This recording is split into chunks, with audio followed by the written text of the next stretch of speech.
అందరికీ నమస్కారం. కథల పల్లకి ఛానల్కి స్వాగతం. ఈరోజు కథ ప్రేమకు పరీక్ష 6వ భాగం. ఇంకా కథలోకి వెళ్తే, ఆలోచనలతో బుర్ర వేడెక్కిపోయి తాగిన మైకం తలకెక్కి కళ్ళు మూతలు పడుతున్నాయి. బైక్ హ్యాండిల్ పైన చేతులు పట్టుతప్పుతున్నాయి.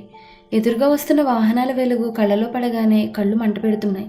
తెలియకుండానే స్పీడ్ పెంచేశాను. ఒక మలుపు తిరిగేసరికి నిస్సత్వం ఆవహించి కళ్ళు బైర్లు కమ్మేసరికి సరైన రూట్లోనే వస్తున్న ఒక లారీకి ఎదురెళ్ళి గుద్దుకున్నాను. లారీ స్పీడ్తో పాటు నా బైక్ కూడా స్పీడ్గా ఉండడంతో చాలా బలంగా గుద్దుకున్నాను. బైక్ పై నుండి పక్కకు పడ్డాను. తల బలంగా నేలకు తాకడం తెలిసింది. ఎడంవైపు పడడంతో ఆ పక్కంతా భరించలేని నొప్పిగా అనిపించింది. మత్తు వల్ల దెబ్బలు తగలడం వల్ల చాలా నిస్సత్తువుగా అనిపించింది. కళ్ళు మూతలు పడుతున్నాయి. ఒళ్ళు గాల్లో తేలిపోతున్న భావన. ఆ క్షణం ఇవేనా చివరి క్షణాలా అని భయం వేసింది. నేను మళ్ళీ చదువుకుంటున్నా అని చెప్పినప్పుడు అమ్మ మొహంలో వేసిన నవ్వు గుర్తొచ్చింది. నాన్న ఆప్యాయంగా హత్తుకున్న ఆలింగనంలోని తడి గుర్తొచ్చింది. నా మీద అభిమానంతో నాకు ఉపాధి కల్పించిన బాబాయ్ గుర్తొచ్చాడు. నా మీద నమ్మకంతో నా ఆలోచనని మార్చి నాకు దిశానిర్దేశం చేసి నాకు గమ్యాన్ని చూపించిన మేడం గుర్తొచ్చారు. ఆటోలో వెళ్ళు అని కంగారుగా పదే పదే జాగ్రత్త చెప్పిన కమల్, నేను జీవితం పంచుకోవాలని ఆశపడిన నవ్య, మళ్ళీ వీళ్ళందరినీ చూడగలనా? నేను అనుకున్నది సాధించగలనా? మళ్ళీ తాను వచ్చేసరికి నేను ఒక మంచి పొజిషన్లో ఉండాలని అడిగిన మేడం ఆశ తీరుతుందా? ఒకవేళ నవ్య నాతో జీవితం పంచుకోవాలని నిర్ణయం తీసుకుంటే నేననే వాడిని, లేకపోతే తన పరిస్థితి ఏంటి? ఇంకా ఆలోచించలేకపోయాను. నా చుట్టూ చేరిన జనాల మాటలు లీలగా వినపడుతున్నాయి. కొందరు జాలిగా మాట్లాడుకుంటుంటే మరికొందరు తాగి లారీ కింద పడ్డాడు, తాగుబోతోడు అని చీదరంగా అంటున్నారు. నేను తాగుబోతున్నా? ఆ మాటే తట్టుకోలేకపోయాను. మగతలోకో లేక శాశ్వత నిద్రలోకో మెల్లగా జారుకున్నాను. నా వైపు దూసుకొస్తున్న లారీని చూసి గుండె జారినట్టై గబుక్కున కళ్ళు తెరిచాను. పదే పదే అదే దృశ్యం నా కళ్ళ ముందు మెదులుతూ ఉంటే ఒళ్ళంతా చెమటలు పట్టేశాయి. కానీ చల్లని గాలి నన్ను తాకుతూ శరీరాన్ని సేద తీరుస్తుంటే హాయిగా అనిపించి కళ్ళు గట్టిగా మూసుకొని నిశ్శబ్దంగా ఉన్న ప్రదేశంలో టిక్ టిక్ మని బీప్ సౌండ్ చేస్తున్నది ఏమిటా అని కళ్ళు తెరిచాను. తల పక్కకు తిప్పాలని చాలా ప్రయత్నించాను, కానీ నా వల్ల కావడం లేదు. కష్టంగా తిరిగి చూశాను. నేను బ్రతికే ఉన్నానని చెప్పడానికి నా గుండె చప్పుడిని, నా రక్త ప్రసరణ వేగాన్ని చూపిస్తున్న మెషిన్ల శబ్దాలవి. నేను హాస్పిటల్లో ఉన్నానని త్వరగానే అర్థమైంది. ఆ రాత్రి జరిగిన సంఘటన ఇంకా నా కళ్ళ ముందే ఉంది. తల భారంగా అనిపించి నరం మెలిపెట్టినట్టయి భరించలేక తల పట్టుకోవాలని అనుకుంటే నా చేయి నా మాట వినడం లేదు. ఎటూ కదలలేకపోతున్నాను. నా శరీరం నా అధీనంలో లేదు. ఎంత ప్రయత్నించినా వీలు కావడం లేదు. ఎందుకో భయం వేసింది. బాధ, కోపం ఉన్నపళంగా వచ్చేసాయి. ఇంతలో ఎవరో తలుపు తెరిచినట్టు అనిపించి ఎవరు అడిగాను. నా గొంతు నాకే వినిపించలేదు. నా ముందుకొచ్చి నేను కళ్ళు తెరిచి ఉండడం చూసి చిన్నగా నవ్వుతూ, ఇప్పుడు ఎలా ఉంది సార్ అని అడిగింది సిస్టర్. కళ్ళు అర్పాను. మీరు కదలకుండా పడుకోండి, కాసేపట్లో డాక్టర్ గారు వస్తారు అని నాకు పెట్టిన సెలైన్ తీసేసి వెళ్ళింది. సిస్టర్ చెప్పినట్టుగానే డాక్టర్ వచ్చారు. How are you feeling my young boy అంటూ చాలా ఫాస్ట్గా వచ్చాడు డాక్టర్. వస్తూనే నన్ను చెక్ చేసి నా మెడికేషన్ చేంజ్ చేసి పక్కనున్న స్టూల్ నా బెడ్ పక్కకు జరుపుకొని రిలాక్స్గా కూర్చుంటూ చేతులు కట్టుకుని నన్ను చూశాడు. అప్పటికే సిస్టర్ నేనున్న బెడ్ని సిట్టింగ్ పొజిషన్కి మార్చింది. వెల్, ఇప్పుడు నేను చెప్పేది జాగ్రత్తగా విను, టెన్షన్ పడకు, సరేనా అన్నాడు నా చేతిని తన చేతిలోకి తీసుకుంటూ. సరే అన్నట్టు తల ఊపి ఆయన్నే చూస్తున్నాను. చూడు కృష్ణ, నీకు జరిగింది మేజర్ యాక్సిడెంట్. నీ తలకి బలమైన గాయమైంది, బ్లడ్ క్లాట్ అయింది. ఇప్పుడు దానివల్ల ఏం ప్రాబ్లం లేదు. నీ ఎడమ మోచేతి పైన ఫ్రాక్చర్ అవ్వడం వలన ఆపరేషన్ చేసి అక్కడ డ్రాట్ పెట్టాం అని ఆగాడు. ఆయన ఇప్పటి వరకు చెప్పింది వినేసరికి నా మెదడు మొద్దుబారిపోయింది. ఇంకా ఏం చెప్తాడని భయం పట్టుకుంది అతను అలా ఆగేసరికి. కృష్ణ, నీ కాలికి ఇప్పటికి 3 సర్జరీలు చేశాం, కానీ ఎలాంటి ఉపయోగం లేదు. ఇకపై నువ్వు సరిగ్గా నడవలేవు అన్నాడు నా కళ్ళలోకి చూస్తూ నా చేతిని గట్టిగా నొక్కుతూ. సరిగ్గా నడవలేను అంటే నేను ఇప్పుడు అవిటివాడినా? ఆ మాటకే నా తలలో నరాలు చిట్లిపోతున్నంత బాధ. అది నా మొహంలో కనిపించిందేమో. రిలాక్స్ కృష్ణ, అంత పెద్ద యాక్సిడెంట్ జరిగినా నువ్వు బ్రతకడమే గొప్ప. 2 నెలలుగా మృత్యువుతో పోరాడి బ్రతికావు.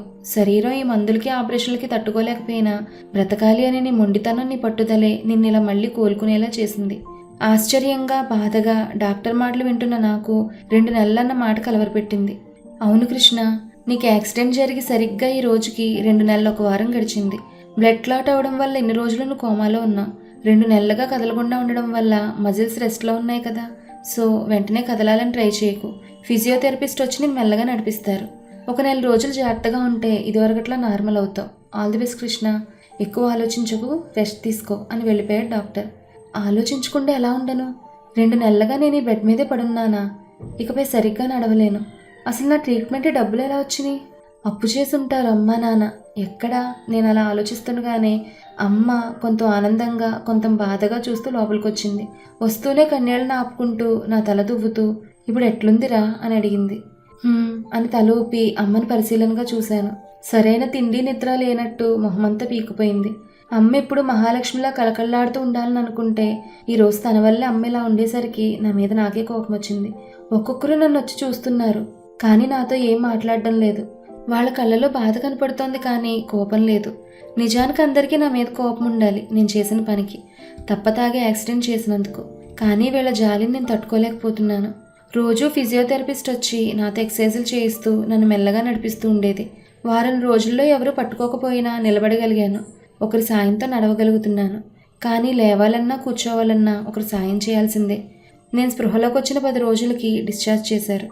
ఇంటికొచ్చాక ఒక్కో ప్రశ్నను తొలిచేస్తూ వచ్చాయి. డబ్బెక్కడిది? నేను కళ్ళు తెరిచిన నవ్వి ఎందుకు నన్ను చూడ్డానికి రాలేదు? అసలు శ్వేత ఎక్కడా? తను కూడా కనిపించలేదు. కృష్ణ, భోంచేయరా లే అని నన్ను లేపు కూర్చోబెట్టింది అమ్మ. నాకు తినిపించిపోతే వద్దని నేనే తిన్నాను. పడుకుంటావా అయ్యా? లేదమ్మా, ఇలా కూర్చో, నీతో మాట్లాడాలి అంటే అక్కడే కూర్చుంది. ఏంట్రా అయ్యా? అమ్మా, నా ట్రీట్మెంట్ డబ్బు ఎలా వచ్చింది? షావుకర్ దగ్గర అప్పు చేశారా లేక బాబాయ్ ఇచ్చాడా? అమ్మ మాట్లాడలేకపోతోంది. చీర కొంగు నోటు కడ్డు పెట్టుకుని బాధను ఆపే ప్రయత్నం చేస్తోంది. అమ్మ ఏమైంది చెప్పు ఆతృతగా అడిగాను. మన పొలం అమ్మేశాన్రా అంది ఇంకేడుపు ఆపుకోవడం వీలు పడికి ఏడుస్తూ. అయిపోయింది, అంతా అయిపోయింది. ఏ పొలం మా చేజారిపోకూడదని నేను ఇక్కడికి వచ్చానో ఇప్పుడు ఆ పొలం నా వల్ల, కేవలం నేను చేసిన పని వల్ల మాకు దూరమైంది. షావుకారుని అప్పడిగితే పొలం తాకట్టు పెట్టమని అడిగాడు. ఆసుపత్రిలో ఎంత అవుతుందో తెలియకపాయా. షావుకారు ఇంత అని పత్రం రాసిస్తేనే పైగనిస్తా అన్నాడు. బాబాయ్ అప్పు చేయకండి, నేను డబ్బు సర్దుతానని కొంత తెచ్చి ఆసుపత్రిలో కట్టాడు. బ్యాంకులో ఉన్న డబ్బు కూడా తేబోయాడు. ఈ ఇల్లు తాకట్టు పెట్టబోయాడు. కానీ అప్పుడే శ్వేత కోసం చూసిన సంబంధం కుదిరింది. ఆ అబ్బాయి 20 రోజుల్లో వేరే దేశం వెళ్ళిపోవాలని, పెళ్లి త్వరగా జరిపించమని తొందర పెట్టాడు. పాపం మీ బాబాయ్ ఎటూ తేల్చుకోలేకపోయాడు.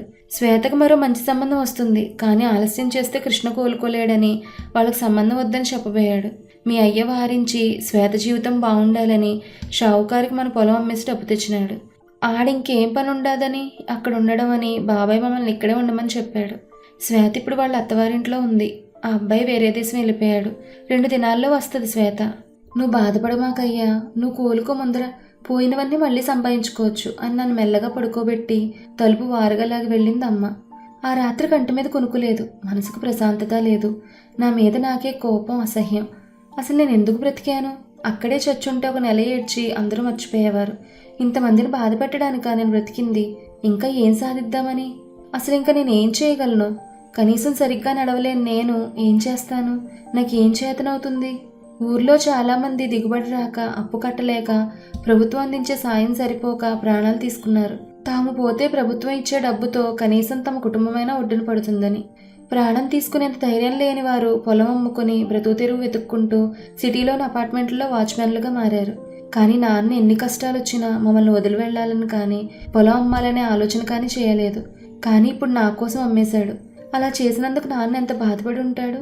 నన్ను ఎంత ప్రేమగా పెంచాడో అంతకన్నా ప్రేమగా మా పొలాన్ని కాపు చేసిన నాన్నకి తన 2వ బిడ్డను దూరం చేశాను.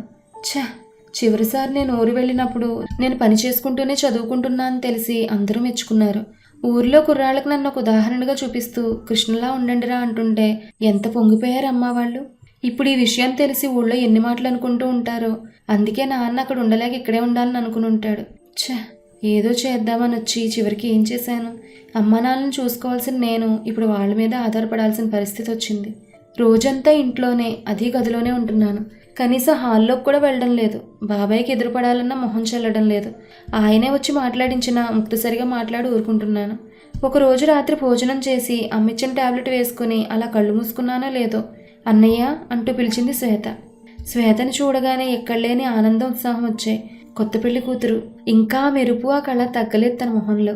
నేరుగా వచ్చి బెడ్ పైన కూర్చుని ఎలా ఉన్నావురా అంది నన్నే చూస్తూ.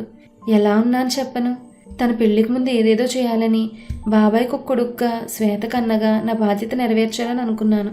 కానీ కనీసం శ్వేత పెళ్లి కళ్ళారా కూడా చూడలేకపోయాను. ఇప్పుడు నేను బాధపడితే శ్వేత కూడా ఏడుస్తుందని. నేను బాగున్నారా? బావగారు ఎలా ఉన్నారు? ఎప్పుడొస్తారు? ఇంకో 6 నెలలు రారు. అంతవరకు నేను ఖాళీగా ఉండడం ఎందుకని నన్ను ఇక్కడే ఉండి జాబ్ చేయమన్నారు. ఆయన తిరిగి వచ్చాక విజయవాడ తీసుకెళ్తా అన్నారు. హో, బావగారిది విజయవాడ, అక్కడేగా కమల్ వాళ్ళు ఉండేది. నీకు కొంచెం ధైర్యంగా ఉంటుందిలే. అవును, ఒక్కదానివే వచ్చావా? లేదు, కమల్ వచ్చాడు అంది. ఏడివాడు అని నేను గుమ్మం వైపు చూస్తే తలుపు పక్కనే నిలబడి ఉన్నాడు కమల్. అదేంట్రా అక్కడ ఆగిపోయావు? రా. వచ్చాడు కానీ నన్ను చూడడం లేదు. వాడు చేయి పట్టి లాగి కూర్చోబెట్టాను. ఏంట్రా అలా ఉన్నావు? నన్ను క్షమించరా కృష్ణ. నా వల్లే నీకు ఇలా అయింది. నేను ఆ రోజు బార్కి వెళ్లకుండా ఉంటే నువ్వు... వాడింక మాట్లాడలేకపోతున్నాడు. తన వల్లే నాకు ఇలా అయిందని కుమిలిపోతున్నాడు. ఎన్ని రోజులుగా ఈ మాటలు నాకు చెప్పాలని అనుకుంటున్నాడు. తీరా చెప్పే సమయానికి గొంతు పెగలడం లేదు. బాధ నోరు నొక్కేస్తోంది. వాడలా ఏడవడం మొదటిసారి చూస్తున్నాను నేను. రే ఊరుకోరా, నువ్వు తాగమని అనలేదుగా. పైగా నన్ను ఆటోలో వెళ్ళమని చెప్పావు. నేనే వినలేదు. తప్పు నాది, నువ్వేం చేయలేదురా. వాడి భుజం చుట్టూ చేయి వేసి ఓదార్చే ప్రయత్నం చేశాను. తాను కంట్రోల్ చేసుకోలేకపోతున్నాడు. నా చేయి గట్టిగా పట్టుకుని చాలాసేపు ఉండిపోయాడు. వాడితో కబుర్లు చెప్తూ వాడి చదువు గురించి అడిగి తెలుసుకుంటూ రాత్రి ఎప్పటికో నిద్రపోయాను. మధ్యరాత్రి ఉలిక్కిబడి లేచేసరికి నా మీద చేయి వేసి నిద్దట్లోనే నాకు జోకొడుతున్నాడు కమల్. వాడిని నవ్వుతూ చూసి తన తప్పు లేకపోయినా కమల్ అంతలా బాధపడ్డం, నా గురించి ఏడవడం తలుచుకుని ఒక పక్క బాధ, మరో పక్క సంతోషం. మరి నవ్యేది? నేను ఇంటికొచ్చి ఇన్ని రోజులైనా ఎందుకు రాలేదు? తన గురించి ఎవరిని అడగాలి? తన ఫోన్ నెంబర్ కూడా పనిచేయడం లేదు. అవును, కమల్కి మా గురించి తెలుసు కదా. ఉదయం వీడిని అడగాలనుకుని ప్రశాంతంగా పడుకున్నాను. శ్వేత, కమల్ ఉండడంతో ఇంట్లో సందడిగా ఉంది. శ్వేత ఆఫీస్కి వెళ్ళింది. తను ఇన్ని రోజులు లీవ్లో ఉందట. సాయంత్రం కమల్ టీవీ చూస్తూ ఉంటే, రే కమల్, నన్ను అలా బయటికి తీసుకెళ్ళరా అని అడిగాను. హా పదరా అని నన్ను జాగ్రత్తగా బైక్ ఎక్కించుకుని పార్కుకి తీసుకెళ్లాడు. మబ్బులు ముసురుకుని ఉన్నాయి. చల్లటి గాలి వేస్తోంది. 3 నెలల తర్వాత బయటకు వచ్చాను. ఇంట్లో వాళ్ళని కాకుండా బయట వారిని చూస్తున్నాను. పక్కన్న గుడి నుండి భక్తి గీతాలు వినిపిస్తున్నాయి. వాటిని వింటూ తాజాగాలను ఆస్వాదిస్తూ ఉంటే మనసుకు చాలా హాయిగా అనిపించింది. రే కమల్, ఒకటి అడుగుతా, నిజం చెప్తావా? అడగరా. నవ్యేదిరా. వాడు తడబడ్డం గమనించాను. నిజం చెప్పరా, నాకు ఇలా అయినా తను రాలేదు. ఇంటికొచ్చాక కూడా రాలేదు. ఏమైంది? ఇప్పుడు అవన్నీ ఎందుకురా, 10 ఇంటికి వెళ్దాం అని లేచాడు. రే అని నేనేదో అడిగేలోగా వాడు ఫోన్ మోగింది. చెప్పు బాబాయ్, కృష్ణని తీసుకుని పార్క్కి వచ్చా బాబాయ్. అవునా, సరే కృష్ణని ఇంట్లో వదిలొస్తాను అని కట్ చేసి నన్ను చూశాడు. నేను రాను, కాసేపు ఇక్కడే ఉండాలనుంది. నువ్వు వెళ్ళు కమల్. అది కాదురా, వర్షం పడేలా ఉంది. బాబాయ్ అర్జెంటుగా రమ్మన్నాడు పదా. చెప్పాను కదరా రానని, వెళ్ళు అని అరిచాను. చెప్తోంది అర్థం చేసుకోవట్లేదని వాడికి కోపం వచ్చిందేమో. నా పాకెట్లో డబ్బు పెట్టిపోయాడు. వాడు వెళ్ళిన కాసేపటికే చిన్న తుంపర మొదలైంది. ఆ వానలో తడుస్తూ నా కన్నీళ్లను కలిపేశాను. కృష్ణ. ఆ గొంతు విని మొదట ఆశ్చర్యం, తరువాత సంతోషం. అంతలోనే భయపడ్డాను. పక్కకు తిరిగి చూడాలన్నా గాబరా, తప్పు చేసిన పశ్చాత్తాపం. తను వచ్చి నా పక్కన కూర్చుంది. నేను తనకి మొహం చూపలేక అటు తిప్పుకున్నాను. ఏంటి కృష్ణ, పిలుస్తుంటే పలకవు అంది చనువుగా నా భుజంపై చేయి వేస్తూ. నా నుండి ఎలాంటి సమాధానం రాకపోవడంతో మళ్ళీ తనే, ఎలా ఉన్నావు, ఇప్పుడు ఏం చేస్తున్నావు అంది. ఇంకా మౌనంగా ఉండడంతో అర్థం లేదని, ఏమీ చేయలేని పరిస్థితిలో ఇలా నిర్జీవంగా ఉన్నాను మేడం అన్నాను. ఆ మాటలు చెప్పడానికి కూడా నాకు కాస్త సమయం పట్టింది. ఏంటి కృష్ణ అలా మాట్లాడుతున్నావు, ఏమైంది కంగారుగా అడిగింది మేడం. ఒకసారి లేస్తారా మేడం అన్నాను ఆవిడని చూడకుండానే. లేచి నిల్చుని నన్ను చూస్తున్న ఆవిడికి నా చెయ్యి ఇచ్చాను. ఆవిడ పట్టుకోగానే అతి కష్టం మీద లేచి నిల్చున్నాను. ఆవిడ అయోమయంగా చూస్తూ ఉంటే తలదించుకొని జరిగింది చెప్పాను. మీరు నన్ను ఎలా చూడాలనుకున్నారు? చివరికి నేను ఎలా అయ్యాను? సరిగ్గా నిలబడలేని స్థితికి వచ్చాను. మీకు మొహం చూపించలేను. మీరు నా మీద ఎంత నమ్మకంగా ఉన్నారో నాకు తెలుసు. అలాంటిది ఇలా నన్ను చూస్తే మీకు ఖచ్చితంగా కోపం వస్తుందని నాకు తెలుసు. మీరు నన్ను అని నేను ఇంకా ఏదో చెప్పబోయేలోగా నా చెంప చెల్లుమనిపించింది మేడం. ఛీ, చేయాల్సిందంతా చేసి ఇప్పుడు బాధపడితే ఏమొస్తుంది? నాకు కోపం కాదు, నీ మీద అసహ్యం వేస్తుంది. నీలాంటి వాడి కోసం ఎన్నాళ్ళు నేను ఆలోచించింది అని. ఇలాంటి వాడినా నేను అని టక్కున ఆగిపోయింది. ఓడిపోయావు కృష్ణ, నువ్వు ఓడిపోయి నన్ను వెర్రిదాన్ని చేసావు. నాకు చాలా బాగా బుద్ధి చెప్పావు. నిన్ను పైకి తీసుకురావాలని, అందరూ నిన్ను మెచ్చుకుంటూ ఉంటే నేను గర్వపడాలని అనుకున్నాను. కానీ నా ఆశను చంపేశావు. I hate you Krishna. ప్రపంచంలో నన్ను అసహించుకునే మొదటి ఆఖరి మనిషి నువ్వే, నువ్వు మాత్రమే అంటున్న మేడం గొంతులో బాధ, నా మీద కోపం. నన్ను చూస్తూనే అక్కడి నుంచి చాలా వేగంగా వెళ్ళిపోయింది. బెంచ్ మీద కష్టంగా కూర్చుని అప్పటి వరకు నిలబడే ఉండడంతో మోకాల దగ్గర మొదలైన నొప్పి ప్రాణం పోతే బాగుండు అనిపించేంతగా బాధ. అది కాలి నొప్పికా లేక మనసుకు తగిలిన గాయానికా? ఆ క్షణం నవ్వేందుకు రాలేదనే బాధ కన్నా మేడం మాటలైన గుండెను మెలిపెడుతున్నాయి. ఆవిడ దృష్టిలో ఇంత దిగజారిపోతానని నేనాడు ఊహించలేదు. క్షమించమని అడిగే అర్హత కూడా కోల్పోయాను. కొంత ఊరట ఏంటంటే అందరూ నేను చేసిన దాన్ని తిట్టలేదని కుమిలిపోతుంటే మేడం కొట్టిన చెంపదెబ్బ 1000 దెబ్బలకు సమానంగా తోచాయి. చాలాసేపటి తర్వాత వచ్చిన కమల్ నేను వర్షంలో తడుస్తుండడం చూసి నన్ను తిట్టి ఇంటికి తీసుకువెళ్ళాడు. మరుసటి రోజు జ్వరం పట్టుకుంది బాగా. కళ్ళు కూడా తెరవకుండా ఏమీ తినలేకపోతుంటే అమ్మ మెల్లగా జ్యూస్ తాగించి టాబ్లెట్లు వేసింది. మాగన్నుగా నిద్రపోతున్న నాకు ఎవరివో మాటలు లీలగా వినిపిస్తున్నాయి. నేనున్న గది ఇంటి వెనక వైపు పెరటి దగ్గర ఉంది. కిటికీ దగ్గర మంచం వాల్చుకుని శ్వేత ఎవరితోనో మాట్లాడుతున్నట్టు అనిపించింది. మందుల ప్రభావంతో ఒంట్లో కొద్దిగా సత్తు వచ్చింది. ఇంకా నిద్ర పట్టలేదు. ఇప్పుడు కాస్త గట్టిగానే వినిపిస్తున్నాయి వాళ్ళ మాటలు. ఎలా జరిగింది శ్వేత? ఆ గొంతును గుర్తుపట్టడానికి ప్రయత్నించాను. ఏంటో ఏం అర్థం కావడం లేదు. ఒక్క రాత్రిలో అంతా జరిగిపోయింది. విషయం తెలిసి నమ్మలేకపోయాను. కృష్ణ తాగడం, ఇలా యాక్సిడెంట్, ఆ గొంతులో ఎంత బాధ. ఎవరిదా గొంతు? ఆలోచిస్తూనే గుర్తు తెచ్చుకున్నాను. అది మేడందా? కాదు, ఆయేషా స్వరం. ఇప్పుడు ఎలా ఉంది కృష్ణకి? పూర్తిగా కోలుకున్నాడు, కానీ ఇకపై సరిగ్గా నడవడం కష్టం. ఎడమకాలు కొద్దిగా వంగుంది, అందుకే. ఆయేష గొంతు వినిపించలేదు. కాసేపు ఇద్దరు మాట్లాడలేదు. తరువాత ఆయేషా అన్నట్టు అడగడం మర్చిపోయాను. నవ్యకు పెళ్ళయిందంట, నాకు చెప్పనే లేదు. ఎవరు? హేష్, గట్టిగా మాట్లాడుకు, అన్నయ్య వింటాడు, కంగారు పడింది శ్వేత. కానీ అప్పటికే ఆ మాట నా చెవులను చేరి మనసు నమ్మలేక, గుండె తట్టుకోలేక కొట్టుమిట్టాడుతోంది. నాలోని ప్రాణాన్ని ఎవరో చేత్తో తీసిపడేసినట్టు, తల పగిలిపోతున్నట్టు, కళ్ళ నుండి బాధ కన్నీళ్ళ రూపంలో తడిపేస్తున్నాయి. నిద్రపోతున్నాడుగా, అయినా కృష్ణ వింటే ఏంటి? ఆయేషా, నీకు చాలా విషయాలు తెలియవు. అన్నయ్య నవ్య ప్రేమించుకున్నారు. అవునా? అన్నయ్యకి యాక్సిడెంట్ జరిగిన రోజు రాత్రి నవ్య వాళ్ళ ఇంట్లో అన్నయ్య గురించి చెప్పిందట. వాళ్ళ నాన్న చదువు లేదు, ఆస్తి లేదు, మంచి ఉద్యోగం లేదని ఒప్పుకోకపోవడంతో చాలా బ్రతిమాలిందట. వాళ్ళ నాన్న ఏమాత్రం కరగపోవడంతో ఆ పిచ్చిది చావడానికి ప్రయత్నించింది. ఎలాగో దాన్ని కాపాడి మా నాన్నతో మాట్లాడతానని చెప్పారంట. ఆ రోజు రాత్రి అన్నయ్యకి యాక్సిడెంట్ అయిందిగా. మాకు తెలియదు అసలు. ఉదయం విజయవాడ చేరుకున్న కమల్ అన్నయ్యకి కాల్ చేస్తే ఎవరో చెప్పారు. వెంటనే మాకు చెప్పడంతో హాస్పిటల్కి వెళ్ళాం. అసలే అన్నయ్యకి అలా జరిగిందని ఏడుస్తుంటే అక్కడికి నవ్య వాళ్ళ నాన్న వచ్చారు. నాన్న గొడవ చేశారు. ఈ తాగుబోతుడి కోసమా నా బిడ్డ చావడానికి కూడా సిద్ధపడింది. ఇలాంటి వాడికి నా కూతుర్ని ఇవ్వనని అరిచి వెళ్ళాడు. మాకేం అర్థం కాలేదు. కమల్కి కాల్ చేసి అడిగితే విషయం చెప్పాడు. అప్పుడే మాకు తెలిసింది. అన్నయ్యకి చెప్పలేదు. తెలిస్తే ఎలా రియాక్ట్ అవుతాడని భయంగా ఉంది. శ్వేత చెప్పిన ఒక్కో మాట నా గుండెల్లో తోటాలా దిగుతున్నాయి. ఇంత జరిగిందా? నాకు ఇలా అయిందని బాధలో ఉన్న వీళ్ళు నవ్య వాళ్ళ నాన్న చేసిన గొడవకి ఇంకెంత బాధపడి ఉంటారు. బాగుపడతానని నన్ను ఇక్కడికి పంపిస్తే ప్రేమంటూ తాగి ప్రాణం మీదకి తెచ్చుకున్నానని నన్ను ఎంత సహించుకుని ఉంటారు. నాలాంటి కొడుకు ఎవరికీ ఉండకూడదు. నవ్య నా కోసం ప్రాణాలు తీసుకోవడానికి సిద్ధపడిందా? తనకి నా మీద ఇంత ప్రేమ నమ్మకం కలిగాయి. ఎప్పుడు వాళ్ళ నాన్నకు భయపడే తను నా కోసం తండ్రిని ఎదిరించిందా? నవ్యకు పెళ్ళైపోయిందని తెలిసినప్పుడు వచ్చిన కన్నీళ్లు ఇప్పుడు రావడం లేదు. నవ్య ముందుగానే తన అభిప్రాయం చెప్పుంటే అప్పుడు పరిస్థితి ఏంటి? ఇప్పుడు నవ్య మరొకరి భార్య. నన్ను చేసుకోకపోవడమే మంచిదైంది. తన దృష్టిలో నేను ఒక తాగుబోతుగా మారాను. అది మంచిదేలే. ఎందుకో ఇప్పుడు అంత బాధగా అనిపించలేదు. శ్వేత ఫోన్ రింగ్ అయింది. మాట్లాడి, ఆయేషా, అమ్మవాళ్ళు పక్క వీధిలో వ్రతానికి వెళ్ళారు. నన్ను వచ్చి వాయినం తీసుకోమంటున్నారు. నేను ఒక 10 నిమిషాల్లో వచ్చేస్తాను. ఇక్కడే ఉండు. అన్నయ్య ఒక్కడే ఉన్నాడుగా. లేస్తే ఫ్రిడ్జ్లో జ్యూస్ ఉంది, ఇవ్వు అని గబగబా చెప్పి వెళ్ళిపోయినట్టుంది. గేట్ తీసిన శబ్దం వినిపించింది.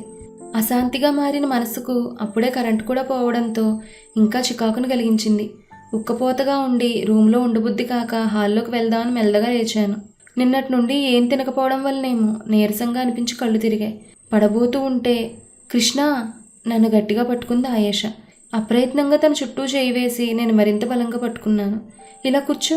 కంగారుగా నన్ను బెడ్ దగ్గరే తీసుకెళ్తుంటే, ఆయేషా, ఇక్కడ ఊపిరాడడం లేదు, బయటికి తీసుకెళ్తావా? హారా అని హాల్లోకి తీసుకెళ్ళింది. బయటకంటే ఇక్కడికి కాదు, అలా బయటికి అని ద్వారం వైపు చూపించేసరికి, నేనా? కృష్ణ ఇంట్లో ఎవరూ లేరు, శ్వేత వచ్చేస్తుంది, అప్పుడు ఆటోలో వెళ్దాం అంది తను. ప్లీజ్ ఆయేషా, ఇక్కడ ప్రాణం పోతున్నట్టుగా ఉంది, కొంచెం ప్రశాంతత కావాలి ప్లీజ్. నేను అలా వేడుకోలుగా అడుగుతుంటే నన్ను జాలిగా చూస్తూ సరే అని తల ఊపి ఆటో నాపి నన్ను ఎక్కించి ఇంటికి తాళం వేసి వచ్చింది. 10 నిమిషాల ప్రయాణం కూడా నాకెన్నో మైళ్ళు దాటొచ్చినట్టే అనిపించింది. ఆటో ఆగ్గానే డబ్బిచ్చి నన్ను నెమ్మదిగా దింపింది. చూస్తే గుడికొచ్చాం. ప్రశ్నార్థకంగా చూశాను తన్ని. నువ్వేగా ప్రశాంతత కావాలన్నా, ఇక్కడ బోల్డ్ అంత ప్రశాంతత దొరుకుతుంది, రా అంటూ నన్ను మెట్లెక్కిస్తూ ఉంటే, ఆగా ఆయేషా, నేను వెళ్తాలే, నువ్వు రాకూడదు కదా. పర్లేదు కృష్ణ, నాకు అలాంటి పట్టింపులేం లేవు, చాలాసార్లు ఫ్రెండ్స్తో వచ్చాను, పద. ఇద్దరం దర్శనం చేసుకుని వచ్చి ప్రాంగణంలో కూర్చున్నాం. నేను ఎక్కడో చూస్తూ ఉంటే ఆయేష నన్నే చూస్తూ ఉంది. అది గమనించి, ఏంటి ఆయేష అలా చూస్తున్నావు? ఏం లేదు, నేను మొదట చూసిన కృష్ణేనా ఇప్పుడు నేను చూస్తోందని ఆలోచిస్తున్నా. అంటే కృష్ణ, నువ్వు చాలా చలాకీగా ఉండేవాడివి, చురుగ్గా ఏ పనైనా చిటికలో చేసేవాడివి. నీ మొహంలో ఎప్పుడు చెరిగిపోని చిరునవ్వు ఉండేది, నీ కళలో ఆత్మవిశ్వాసం కనిపించేది. ఇప్పుడు అవేమీ లేవు. విరక్తిగా నవ్వాను. ఎలా ఉంటాయి ఆయేషా? అన్నీ నా యాక్సిడెంట్తోనే పోయాయి. ఇప్పుడు నేనేం చేయగలను? ఏమీ చేయలేను. ఓ, అంటే ఇక్కడితో నీ జీవితం ఆగిపోయిందని అనుకుంటున్నావా? ముందుకు ఎలా వెళ్ళను ఆయేషా? ఒకరు పట్టుకుంటే గానీ అడుగు వేయలేని నేను ఎలా నడవగలను? నిన్ను నడిపించడానికి ఇంతమంది ఉన్నారు కృష్ణ. నువ్వు నడవాలనే దృఢ సంకల్పంతో ఉంటే చేయూతనివ్వడానికి అందరూ సిద్ధంగానే ఉంటారు. నేనేం చేయగలను ఆయేషా? నాకు లేనిపోని ఆశలు కలిగించుకో, అసహనంగా అన్నాను తను చూసి. ఇదే అసహనం రేపు మీ బాబాయ్కి కలగొచ్చు కృష్ణ. ఇలా ఎన్నాళ్ళు మీ ముగ్గురిని ఆయన పోషించగలరు చెప్పు? అసలు ఆయనకేంటి అవసరం? పోనీ మీ నాన్న ఎన్నాళ్ళు కష్టపడగలరు? అది ఈ వయసులో ఆలోచించావా? నేనేం చేయలేనని నువ్వు ఇలాగే ఉంటే ఇక్కడ సమస్య ఇక్కడే ఉండిపోతుంది. సమస్య నువ్వు ఎంత పెద్దదనుకుంటే అంతే పెద్దదిగా కనిపిస్తుంది. ఏ సమస్య మనుషుల కన్నా వారి మనోధైర్యం కన్నా పెద్దది కాదు, కాకూడదు కూడా. నువ్వు ఇలా డేలా పడిపోకూడదు కృష్ణ. ఇప్పుడు నువ్వేం చేయగలవో తెలుసుకో. నేనేం చేయలేనని నెగిటివ్ థాట్ మైండ్లోకి రానివ్వకు. నేనేం చేయగలను అని మాత్రమే ఆలోచించు. దేవుడు ఒక ద్వారం మూసేస్తే మరో ద్వారం తెరుస్తాడు. అది చీకటిగా ఉంది, లోపలేముందో, ఎంత దూరం వెళ్ళాలో, ముందుకేం వెళ్తాం అని భయపడితే ఆ చీకటి అవతలున్న వెలుగుని ఎప్పటికీ చూడలేం. ఆయేషా మాటలు వింటూ తననే చూస్తున్న నాకు ఎందుకో మేడం గుర్తొచ్చారు. మేడం అయితే ఇలాగే చెప్పేవారు, కానీ కొంచెం కోపంగా. ఆయేషా ఇంతలా మాట్లాడగలదా?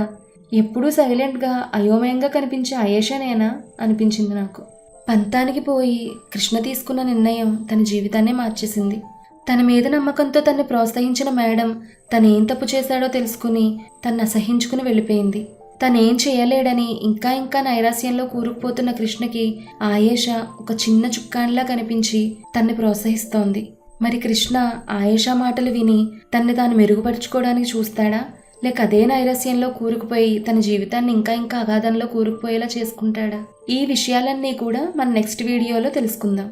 ఈ కథ మీకు నచ్చితే ఈ వీడియోని లైక్ చేసి మన కథల పల్లకి ఛానల్ని సబ్స్క్రైబ్ చేసుకోండి. ధన్యవాదాలు.